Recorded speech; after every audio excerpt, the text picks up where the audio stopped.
ಈಗ ರಾಜ್ಯದ ಮುಖ್ಯಮಂತ್ರಿ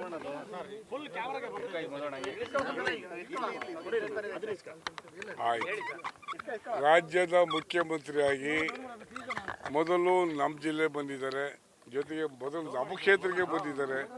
ಹಾಗಾಗಿ ಅವರು ತುಂಬ ಹೃದಯದಿಂದ ನಾನು ಅಭಿನಂದಿಸ್ತೇನೆ, ಸ್ವಾಗತಿಸ್ತೇನೆ.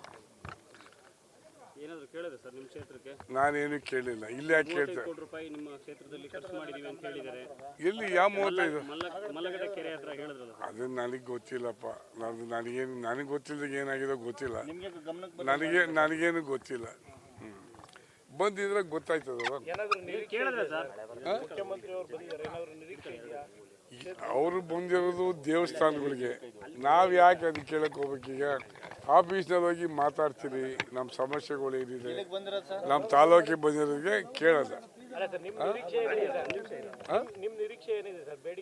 ಸದ್ಯಕ್ಕೆ ಯಾವ ಬೇಡಿಕೆನೂ ಇಲ್ಲ. PW ರಸ್ತೆ ಎಲ್ಲ ಹಾಳಾಗಿದೆ, ಅದು ಮಾಡಿಕೊಟ್ಟು ಸಾಕ್ತಾರೆ. ಇಲ್ಲ ಇದೊಂದು 8 ದಿವಸ ಆಮೇಲೆ ಹೋಗ್ತೀವಿ.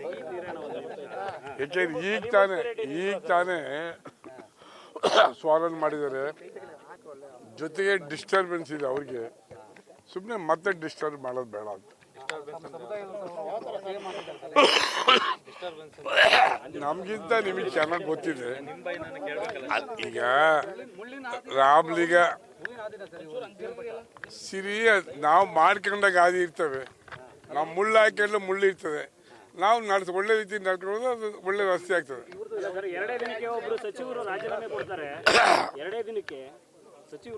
ಅದು ಅವ್ರ ಪಾರ್ಟಿ ವಿಷಯ, ನಾನು ಕಾಮೆಂಟ್ ಮಾಡೋದು ಅಷ್ಟು ಉಚಿತ. ಅದನ್ನ ನಾನು ಏನು ಹೇಳಕ್ ಬಯಸಲ್ಲ. ನಾನು ಹೇಳಿಲ್ಲ. ಇನ್ನು 3 ದಿವಸಕ್ಕಾಗಿ ಏನ್ ಮಾತಾಡ್ತೀಯಪ್ಪ? ಸ್ವಾಗತ ಮಾಡಿದ ಫಸ್ಟ್ ಹೇಳಿದ್ದಲ್ಲಪ್ಪ.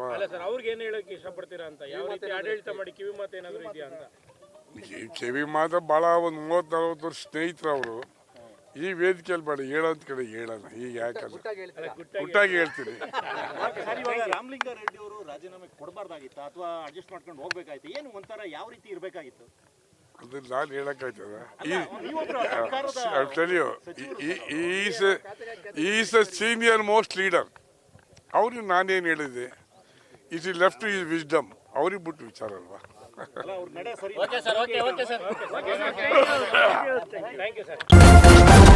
ನ್ಯೂಸ್ ಫಸ್ಟ್, ನಿರ್ಭೀತಿಯಿಂದ ನಿಮ್ಮ ಪರವಾಗಿ.